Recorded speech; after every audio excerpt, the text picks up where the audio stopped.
everyone, it's Mallory here with All About Cats, and in this week's video we're taking a look at the cat food brand Acana. So let's start off with a little bit of background on Acana. So Acana is one of the brands created by a company called Champion Petfoods. It started out as a small company serving farmers around Alberta and has since grown to be Canada's biggest pet food manufacturer, and they're now exporting foods to over 70 countries worldwide. So Champion Petfoods has a couple of brands. One is Origin, and then the other is Acana, which we're going to be talking about today. So Acana is positioned as kind of the cheaper alternative to Origin, and both of these brands have kind of the same core values. They have really three main selling points. So the first big thing about these foods is that they are supposed to be biologically appropriate. So they are intended to honor your cat's needs as a carnivore.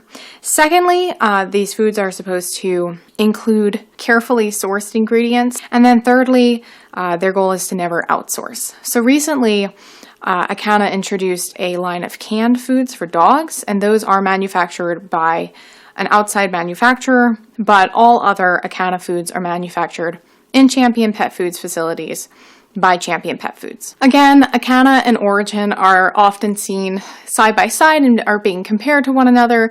Acana is ultimately just a bit lower in meat inclusions and a bit cheaper. We're going to talk more about Origin in a future video, but again, this is all about Acana. So, the next thing I want to talk about is how these foods are made.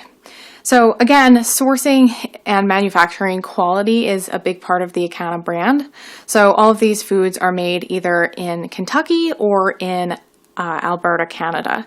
So where you're getting these foods from really depends on where you're located in the world. So if you're living in Canada, Europe, or Asia, you're going to get Acana foods from that North Star kitchen located in Alberta. And then if you're in the United States, anywhere in Central America or anywhere in South America, you're going to get them from that Dog Star kitchen in Kentucky. The formulations are a little bit different depending on which manufacturer you're buying from. I'm going to be focusing on foods made in that Dog Star kitchen in Kentucky in the United States. So according to the company, Acana makes an effort to source local ingredients whenever possible.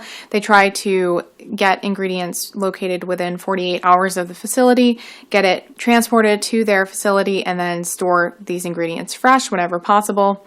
And these fresh ingredients are kind of a big part of the Acana brand. So we've talked a bit about Acana's sourcing and manufacturing practices, and next I want to discuss their recall history. So Acana foods have never been involved in a recall to my knowledge. However, that sister brand, Origin, has.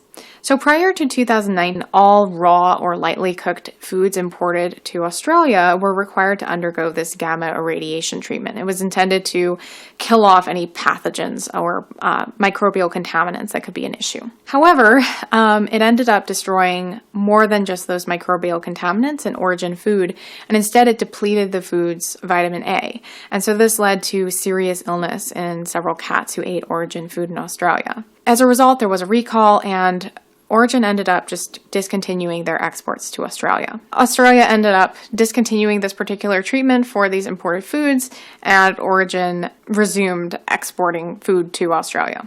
So you can get Origin cat food in Australia right now. At any rate, that's the only recall in Champion Pet Foods history, but it's not the only kind of controversial thing that's happened and involved Champion Pet Foods. So in 2018, there was a lawsuit, a class action lawsuit filed against Champion Pet Foods, and it was all about misleading labeling. So testing by the Clean Label Project found that the foods had levels of mercury, cadmium, arsenic, and lead that they claimed consumers would not expect to be in the food and which were not disclosed on the packaging. They also found that it contained BPA, which is very often found in traces in pet foods. However, this case was eventually dismissed by the Minnesota District Court just earlier in 2021, and they basically said that no reasonable consumer would expect that these labeling claims of biologically appropriate and various other claims, they would not assume that this meant that the food didn't have these heavy metals. So Again, eventually that case was dismissed. It still doesn't tell us whether or not these levels of heavy metals specifically were harmful, but we do know that they were within the recommendations or maximum levels set by the NRC. So if you'd like to learn more about this, you can read Champion Pet Foods' nice white paper on the topic, which goes in depth on all of these components that were found in the foods and talks about the maximum levels that have been established and why these might be present in the food. There are still a lot of questions about the presence of these heavy metals in pet foods. They've been found to be pretty high, especially compared to human foods. And there are definitely valid questions about the way that we look at these heavy metals and potential toxins in our cats' foods. I'll put links to a number of different studies that delve a bit deeper into this topic, as it is pretty interesting. And then something that's more of a customer experience issue than anything else is that after they opened their Dog Star Kitchen in Kentucky, it seems like there was an increase in complaints about cats getting sick after eating the food or just having negative reactions to it. So it's unclear if this was actually something going on with the food or if it was just that cats who had previously eaten food manufactured at a different location were having a different reaction to the new food because it was a sudden change. It's hard to say. Overall, though, customer reviews seem to be pretty positive about Acana. It's a popular brand. I have noticed a number of complaints about cats not liking the food.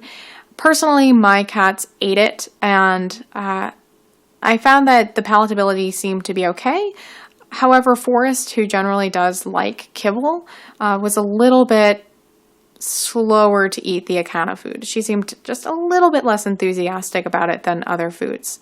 So, given that the recipes do tend to have some kind of inconsistent ratings, I do feel that this is possibly a slightly less palatable brand compared to a lot of the competition. But even with reading hundreds of reviews and trying the food for yourself, you can't fully understand what's going on with this food without taking a look at the recipes, evaluating some ingredient lists, and evaluating the nutrition offered by these foods. So all Acana foods are dry products. They only offer kibble. And these are kind of divided into two categories. So you have the regional recipes, and then you have kind of a new lineup of recipes. The regionals recipes are all 75% meat ingredients before processing, and then the newer recipes are 65% meat, except for the kitten food, which is 70% meat. So a little bit of a lower meat content on those newer recipes. Their foods are going to contain what they would consider to be nice biologically appropriate ratios of muscle meat, organs, and cartilage. So that's not something that we're seeing in a typical food outside of animal byproducts. So it's nice to see clearly named organs like chicken liver, things like chicken heart, cartilage. That's very nice to see. And then we're also seeing that these foods are made primarily from fresh or raw meat. Then, of course, in addition to meats, you're going to see a combination of legumes and grains added to hold everything together. We're also seeing a variety of fruits and vegetables. And then these recipes also contain probiotics, which could potentially help to support digestive health and just overall well-being. We're seeing a good combination of animal fats, and then we're seeing some plant fats as well. So overall, these look like animal-based foods that contain a mix of plant ingredients as well. But to get a better look at what these foods have to offer nutritionally, I sent their indoor entree recipe to a third-party lab and had them take a look at the nutritional composition of this food. So overall, they didn't notice anything really unusual. So they also took a look at the microbial content of this food. The aerobic plate count does show that there is some bacteria. It's possible that this is the probiotics that are added to the food. At any rate, this level is not reason for concern. And then we're not seeing any yeast or mold either. The phosphorus content is about the same as I'm seeing in other dry foods, and sodium is also at a typical level. Converting those macronutrient percentages to a dry matter basis, the food is 38.5% protein, 12.3% fat, and 40.6% carbohydrates. These values are a little bit different from what we're seeing on those minimums and maximums given by the guaranteed analysis. So on that guaranteed analysis, we're seeing about 40% minimum protein content and then about 15% minimum fat content. So ultimately there's a small discrepancy between what we're seeing in this particular batch and what's promised in the guaranteed analysis, but these differences are pretty small and they don't indicate that the company's doing anything wrong, and I think most of it is due to differences in moisture content in this particular batch. However, those little differences do add up, and they paint a different picture for us of the carbohydrate content of this food. If you were looking at the guaranteed analysis only, you probably wouldn't guess that a batch of this food would be 40% carbohydrates on a dry matter basis, which again is quite high even for dry food. So it was nice to get a little bit of additional information from this testing. So overall, this food, which is quite similar to other Acana foods, is moderately high in protein with pretty low fat content, which is to be expected for an indoor food, and high carbohydrate content. I've looked at other Acana recipes and they all have kind of a similar distribution of protein, fat, and carbohydrates, with other ones having a little bit lower carbohydrate content, a little bit more fat. With this in mind, I think that it looks like the Acana lineup is pretty much a standard dry food in terms of macronutrient composition. We're not seeing anything really exceptional. It's not really a low carbohydrate food. It's not particularly high in protein, although we are seeing most of that protein coming from meat or animal sources. It's overall not all that impressive in this respect. Before I go into our overall summary, the last thing I want to talk about is price. So that indoor entree recipe that we were talking about earlier cost about $4.50 per pound or 28 cents per ounce. And this puts it in a similar price bracket to Taste of the Wild, other kind of so-called premium but a little bit more economical brands. So overall, it does look like, given the ingredient quality and sourcing and manufacturing practices that go into Acana cat food, this is a pretty good value. However, I don't really think that this is going to be the best choice for everyone, and there are a few pretty big concerns with Acana, one of which is that they have a fairly limited selection. So again, you're only able to get dry food. Dry food is not ideal. You would prefer a food that has plenty of moisture content and ideally has lower carbohydrate content. And then even if your cat does eat dry food, you're going to find that their recipes either contain poultry or fish or a combination of the two. And these are a couple of the most common irritants in cat food. So if your cat has some food sensitivities, Acana might be out of the question. They tend to mix up their proteins. There aren't any limited ingredient recipes. Another concern with Acana foods is that there are some of these complaints about cats either not liking the food or having issues with it. I think most of these do seem to coincide with that change to the Dog Star kitchens, but it still is kind of a little bit concerning. It's always difficult to figure out what's going on when you see this kind of pattern of complaints around a food. It's hard to say if it's some sort of mass hysteria, if it was perhaps just a reaction to a change in the formula, or if maybe people have a genuine concern with the quality of these foods. Overall, it doesn't really seem to be a concern, and most reviews are positive, but it is, worth keeping in mind. So if you are someone who prioritizes ingredient quality, prioritizes careful sourcing and manufacturing practices, and who wants foods from a reputable brand that seems to be pretty well respected, then I think Acana could be a good option. It's certainly a decent value for the money. You're getting nice packaging, seemingly well-made foods. Compared to other foods at the same price point, it seems like quite a good product. So overall, I would give Acana a B grade. It's not perfect, but it's also not bad by any means.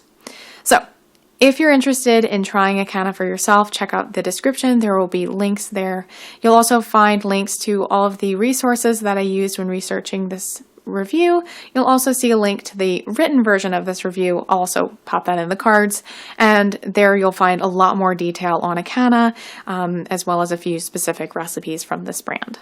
So thank you so much for watching. I hope you found this video helpful. If you've tried Acana, please let me know about your experience in the comments. And if you're interested in more cat food brand reviews of other types of products, and just information on all things cats, please subscribe to the All About Cats channel and click the notification bell so you get the news every time we release a new upload. Thank you so much, and I'll see you next week. Bye.